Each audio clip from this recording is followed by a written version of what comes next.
votre poitrine et induit à l'évanouissement. Vous êtes donc médecin. De quel mal souffre la reine? D'aucun mal. Dans quelques mois, le royaume de France aura un héritier ou une héritière. Mesdames. Encore ce mesdames! Mais quelle impolitesse! Est-il possible? Oh, ne croyez rien, Altesse, cet homme affabule. Yolande, chaque prédiction de cet homme s'est révélée exacte. Le connaissez-vous donc? C'est un homme qui m'effraie, autant qu'il me fascine. On le dit médecin, thaumaturge, sorcier et immortel. Quel est son nom? Il en possède plusieurs. Comte Pellegrini, chevalier de la Sainte-Croix, Joseph Balsamo. Mais les espions de Louis connaissent son nom véritable. Frédéric de Saxe de Bourville. Frédéric de Saxe de Bourville. Mais ce nom ne vous est pas inconnu, apparemment. Non, je croyais appartenir aux légendes de mon enfance. Mais rentrons, Majesté, la nuit va tomber. Contez-moi votre légende, en desserrant mon corset. Bien, mais pardonnez-en les imprécisions, je la tiens du père de mon père. Il y a de cela 7 siècles, l'Église demandait du soutien à travers toute l'Europe pour reconquérir la Terre Sainte. Ce fut alors qu'un roturier, nommé Guillaume, leva sur ses propres deniers une armée qui rejoignit Godefroy de Bouillon. Une armée de 4000 hommes. 4000 hommes? Et au cœur de cette armée, sur des roues de métal avançait un chariot, au poids égal à 4 ou 5 de leurs catapultes. Et que contenait-il? Un trésor immense. Oh, de l'or, des rubis, des diamants, des perles. Des perles? Mais d'où venait-il ce trésor? Je ne sais. Avançons, Majesté, avançons. Puis ils atteignirent Jérusalem et participèrent activement à la prise de la ville. Et puis, la nuit qui suivit la victoire, le chariot, le trésor et les 4000 hommes s'évanouirent corps et âme dans les terres almoravides. Yolande, attendez. C'est ce trésor dont Louis me parle sans cesse, enfoui quelque part entre Jérusalem et Gibraltar. Un trésor que les rois de France ont cherché pendant 3 siècles. J'ignorais cela.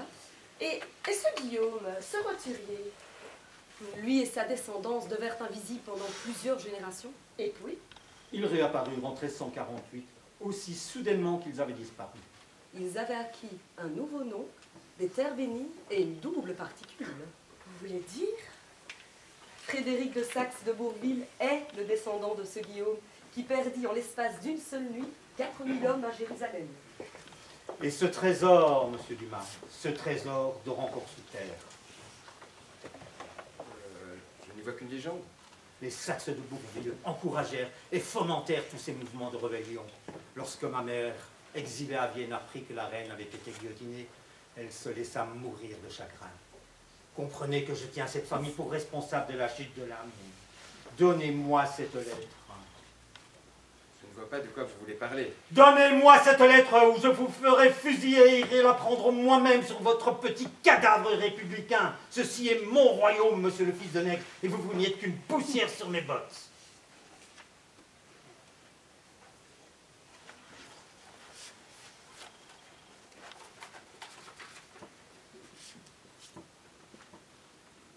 En Algérie? Le trésor des Saxes de Bourville est en Algérie. Louis! Louis! Mon cher Louis, voici Alexandre Dumas, vaudevilliste. Monsieur Dumas, je vous présente Louis de Bourmont, ministre de la guerre. Vous ne profitez pas de la fête, Jules? Mieux encore, j'en prépare une autre. Monsieur de Bourmont, combien avons-nous d'hommes prêts à combattre? Oh, 30 000, 35 000 si on mobilise. La flotte? Oh, 500 bâtiments environ. En combien de temps pouvons-nous mobiliser? En un mois.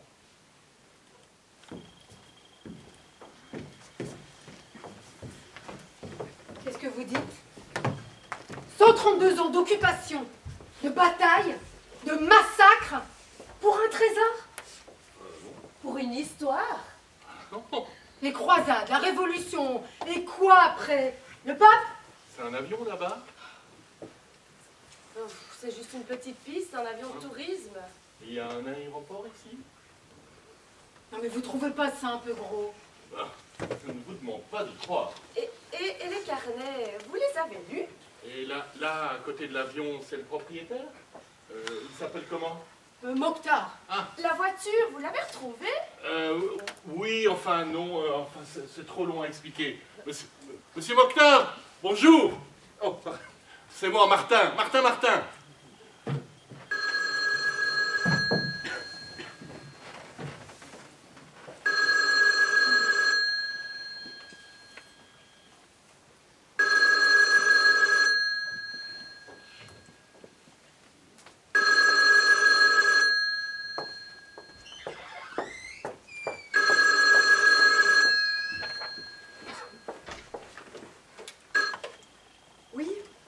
Allô Sylvie, c'est moi.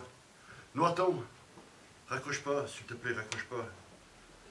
J'ai droit qu'à un seul appel et je sais pas si je pourrais te rappeler. Et j'ai 3 choses à te dire. La première, j'ai enterré mon père. La deuxième, même si c'est difficile à croire, je t'ai aimé. Et j'ai tout fait pour être le père que Justine mérite. Mais je ne suis pas son père. Je ne sais pas faire, j'y arrive pas. Et sincèrement, vous serez mieux sans moi. Écoute Sylvie, je vais essayer d'être le plus concis possible. Avant de te rencontrer, j'ai fait pas mal de conneries. Je buvais beaucoup. J'ai volé des bagnoles. J'ai fait un peu de prison. Pas grand-chose, hein, mais suffisamment pour me retrouver seul. Et c'est là que t'es arrivé. Et très sincèrement, je sais pas où j'en serais aujourd'hui si tu n'aurais pas été là. Mais là, je suis au poste. Je suis dans les Ardennes. Ils m'ont confisqué la bagnole. Et comme tu sais, la bagnole, j'avais acheté à Julien. Et Julien, il l'avait volée. Mais ça, je le savais. Hein. Mais ça s'appelle du recel. Ça s'appelle une récidive. Et ça va me faire plonger pour 1 an ferme. Et ça, je peux pas. Ça, je veux pas. Je veux pas retourner en prison. Alors je pars. Je quitte le pays. Demain, je pars. Je sais pas où. Je sais pas si je rentrerai, mais je pars. Demain, je passe la frontière. Hey. Le flic me fait signe de raccrocher. Alors je te demande pardon. Pardon d'avoir été ton boulet. Il a fallu que j'enterre mon père pour le comprendre. Merci Sylvie. Et dis à Justine que je l'aime. Je sais pas. Invente un truc, n'importe quoi. Mais lui dis pas que je vous ai quitté. Sylvie, encore un truc. Oui. Je t'ai piqué 5000 francs.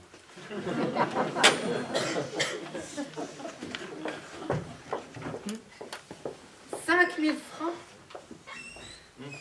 Fermez la porte, s'il vous plaît. Je voudrais contrôler le moteur. 5000 francs. Bah, ça ne doit pas faire beaucoup, hein. En 88, et si je multiplie en dinars, ça nous ferait... Justine, ce n'était pas votre fille? Non, c'était pas ma fille, c'était celle de Sylvie. Et donc le lendemain, j'ai quitté la France. Qu'est-ce que vous faites là? Ah, j'ai négocié un petit tour du site. Je paierai à la finissage. Vous savez piloter? Ah oui, j'ai suivi les cours. Attendez, vous lui parlez 5 minutes et il vous confie son avion. Ah oui, je vous l'ai déjà dit, hein. S'il y a bien quelque chose que je sais faire... Tu as raconté des histoires. Voilà. Maman, j'ai peur. Ne vous inquiétez pas, j'ai suivi des cours par correspondance. Maman! Laissez-nous descendre. Ah donc, trop tard. L'avion est en marche. Donc, comme je vous disais, je suis parti et j'ai quitté la France. Ouais, bah, concentrez-vous sur l'avion. Ah, mais vous inquiétez pas, j'ai fait ça plein de fois. Ah ouais, combien de fois? Au moins 2. N'oubliez pas de sortir le rétro. Le rétro? Attention, Mais je me quel dégasse. Je plaisante.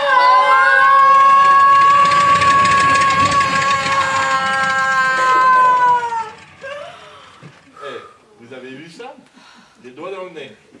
Bah, Mokhtar, il fait des grands signes. Il n'a pas l'air très content. Ah oui, je lui avais peut-être dit qu'on allait vers le sud. Pourquoi on va où, là? Alger. À Alger? Ah oui, à Alger. Je dois faire un petit saut. Et puis après, je vous ramène, promis, je le fais. Mais la Jeep? La Jeep? Oh, je l'avais louée. Oui. Et puis, comme je vous le disais, j'ai quitté la France. Et vous êtes allé où? À la recherche d'Adélaïde. Et les carnets, vous les avez ouverts? La Chine, les Indes, l'Afrique. Et puis? Et puis, 5 années plus tard, un jour de 94, j'ai atterri au Canada.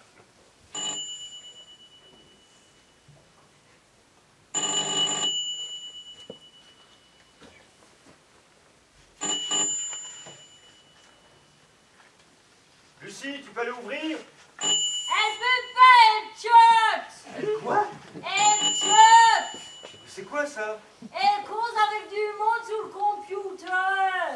Ouais, bon. Est-ce que quelqu'un peut m'expliquer comment on peut parler à un ordinateur?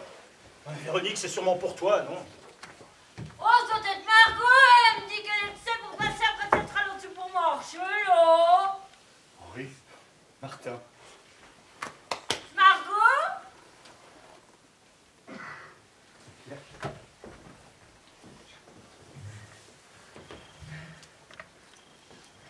Bon ben voilà. Donc Lucie hésite entre danseuse étoile, star Hollywood ou prof de philo. Évidemment, on essaie de l'orienter subtilement vers la troisième option. T'as toujours pas d'accent? Non, je sais, oui. On m'appelle le français. Ouais, t'as bonne mine, Martin. T'as rencontré une femme? Oui, en quelque sorte. Enfin, elle est morte. Non, mais elle était déjà morte avant que je ne la rencontre. Enfin, bref. Ils sont venus voir le père? Oui, j'ai payé les dettes. Ah ouais? J'ai pas trop de... Ah, non, t'inquiète pas, j'ai racheté la maison. Non. Mais si, parce que je sais pas quoi faire de ces putains de livres, alors je les ai laissés là-bas, et au cas où tu voudrais y retourner... Bon, t'étais où pendant 6 ans? Oh, un peu partout. Je m'emplissais. Tu picolais? Mais non. Je lisais, j'étudiais, j'apprenais. J'enquête sur une famille qui aurait vécu entre le Moyen-Âge et la Révolution. J'en ai déjà parlé. Les sexes de Bourville? C'est une obsession. J'ai des raisons de croire que... Ah, mais non, c'est une légende. T'es bien le fils de ton père, toi. Pourquoi tu dis ça? Ouais. Pourquoi tu crois que papa enquêtait sur une légende? Et pourquoi tu crois qu'il est retourné dans les Ardennes? Ah, j'en sais rien, moi. Il enquêtait? Oui, Sur enfin, quoi? Il enquêtait sur des histoires, des mythes. Enfin bon, ça remonte à loin. Raconte. Bon, alors, c'est il y a à peu près 15 ans, même plus. Elle est morte quand encore, maman? En 75. Oui, c'est ça. 3 ans plus tard, en 78. À Aix? À Aix. Toi, t'étais en pension et moi, je venais d'avoir mon diplôme. Et papa venait de prendre sa retraite. Voilà. Henri! Henri! Henri! Qu'est-ce qu'il y a? Viens t'asseoir un peu à côté de moi. Je suis en train de surveiller les pâtes, là. Mais les pâtes, Henri, franchement, c'est certaines excuses. Viens t'asseoir, je te dis. Ça va la vie en ce moment? Oui. Qu'est-ce que tu vas m'annoncer? T'as une nouvelle copine? Ben non. Et toi, t'as une nouvelle copine? Ben non, parce que sinon je ne serais pas en train de te préparer les pâtes. Écoute-moi bien, Henri. Écoute bien cette histoire. Aux temps anciens, je veux dire il y a des dizaines de milliers d'années, lorsque l'homme était encore nomade, il célébrait sa femme comme une déesse. Parce qu'elle donnait la vie et il ne pouvait l'expliquer. C'était le culte de la fertilité, de la déesse mère ou grande déesse. Puis petit à petit, les hommes se sont sédentarisés, ils se sont groupés en villages et ont développé notamment l'agriculture, l'élevage, enfin un tas de choses. Hein? Ouais, enfin bon, tu sais, j'ai mon diplôme d'histoire. Hein. Le sait Henri, mais tu ne sais pas tout. Avec la sédentarisation, l'homme s'est mis à cogiter.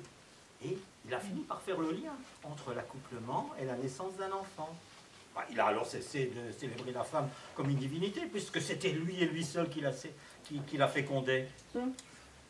Il a pris peur, il a enfermé sa femme, et s'est mis à célébrer le phallus plutôt que la déesse mère.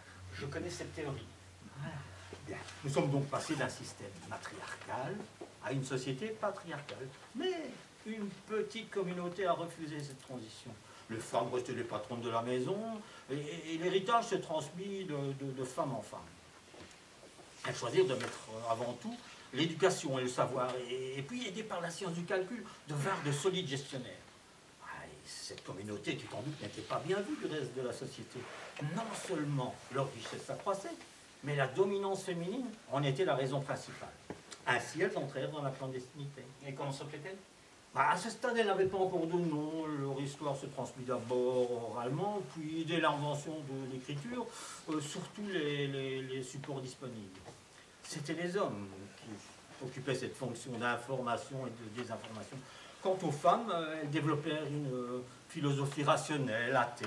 Et pour répondre à ta question, c'est dans la Grèce antique qu'on trouve pour la première fois un nom à cette communauté. Ils se nommaient les Lysistrates. Ce nom, d'ailleurs, a donné un personnage à Aristophane. Avec le temps, ils se choisirent un emblème. L'emblème était un arbre représentant le savoir, en forme de calice, symbole de la femme, et donc, par ricochet, de la vie. Attends, tu les as trouvés où, tes Lysistrades?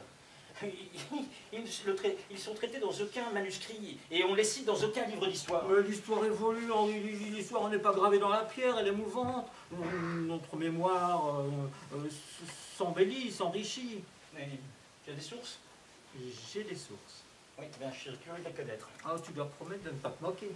Non, fais-moi rire. Les romans. Les romans. Les romans les plus anciens. Tu vois, il est de mon avis que chaque fiction cache un fait réel. L'Odyssée, l'Iliade, l'Énéide, tous relatent des faits extraordinaires, mais qui sont inspirés d'une réalité historique avérée. Eh bien, tous font mention des Lysistrates. De façon détournée, bien sûr, mais c'est pour moi la preuve de leur existence. Oh, papa. Artamène ou le grand Cyrus, écrit au XVIIe siècle, le plus long roman connu à ce jour. Oui, papa, je connais Artamène, il fait 13 000 pages. Personne ne les a lus en entier. Moi, je l'ai lu. Il y est fait 7 fois mention des Lysistrates. Je te soutiens que leur histoire existe dans la littérature ancienne. Cachée, codée, mais elle existe. Bon, mais pas devant trop vite. Viens avec moi, Henri, je pars à l'aventure à la recherche des Lysistrates. J'ai trouvé une petite maison dans le nord de la France, un petit village paisible, Papa, au cœur des Ardennes, Linchamp. Linchamp? Un Linchamp. Linchamp! Oui, quoi? Je dois retourner à Linchamp. Les carnets sont à Linchamp. Les carnets sont dans la voiture. Je dois la retrouver. La clé est à Linchamp. Quelle clé? Adélaïde était à Linchamp. Mais c'est qui? Papa cherchait Adélaïde. Mais c'est qui Adélaïde? Papa savait. Papa savait tout. Mais c'est qui Adélaïde? Je dois retourner en France.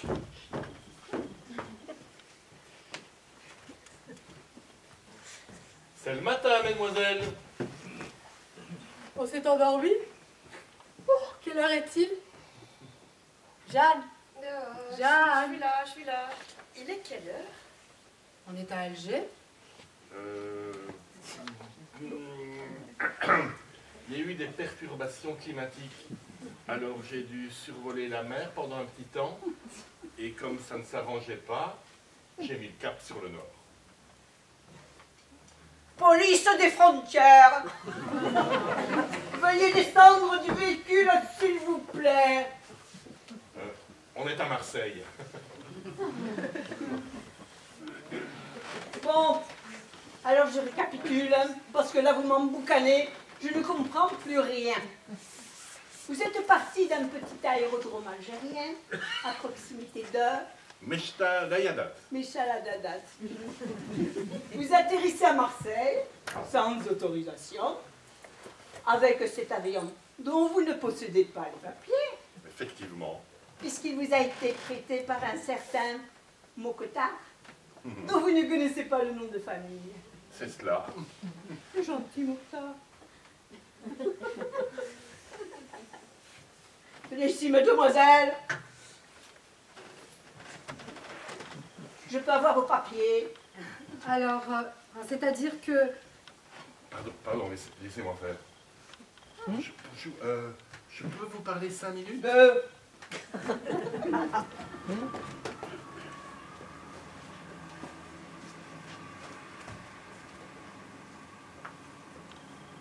Voilà, c'est arrangé. Je comprends pas. Alors là, je comprends pas. Mais quoi? Attendez, nous n'avons pas de papier. Vous avez volé un avion, Emprunté. vous lui parlez 2 minutes et elle vous laisse repartir? Oui, je vous l'ai déjà dit. S'il y a bien quelque chose que je sais faire. Racontez des histoires, là, ça, j'ai bien compris. Jeanne, qu'est-ce que tu fais? J'arrive. Mais je n'y suis pour rien. Mais tout finit par s'arranger. Et heureusement que vous connaissez quelqu'un à Marseille qui puisse nous héberger. Comment le savez-vous? De quoi? Qu'il habitait Marseille. Vous l'avez dit. Ah non, moi j'ai jamais dit ça. Regardez. Regardez. C'est lui. Jeanne? Papa?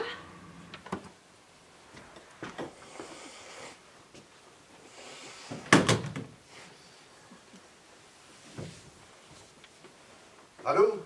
Henri? Ah. Je pensais pas tomber sur ton répondeur. Je ne dirais même pas que tu avais un répondeur. Bon, ben, j'avais dit que je te donnerais des nouvelles. Ben, je suis en France. Je suis bien arrivé. On s'occupe de moi. Ben, voilà, j'avais dit que je donnerais des nouvelles, mais là, pendant quelques temps, ben, je vais faire un peu le mort. Mais tout va bien. Tout va bien. Et puis?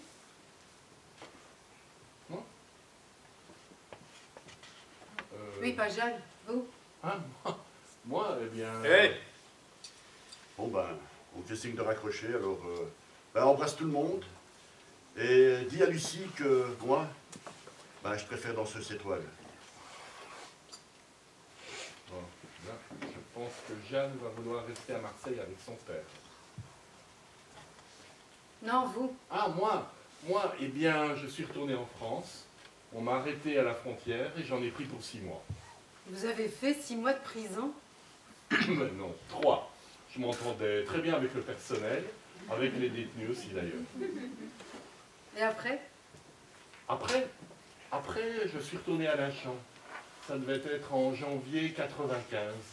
Mais d'abord, je suis passé au poste de police. Et j'ai réussi à les convaincre de me donner l'adresse de la casse où avait été stockée la voiture. Et ils vous ont donné l'adresse?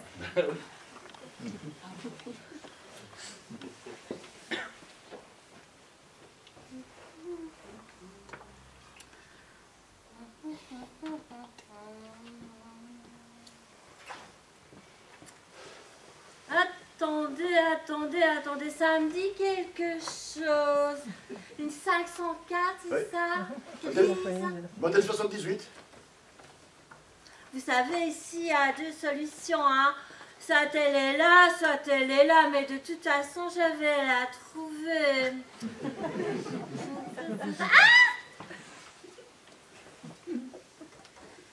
Une Peugeot 504, Oui. grise, Oui. année 78, Oui, oui. volée. Oui. Immatriculée 1280 Sierra Tango 91, c'est ça? Ouais, c'est bien ça. Oh, ben c'est ça, elle est là. Elle est encore là? Ah ben donc quand j'ai dit elle est là, elle est là.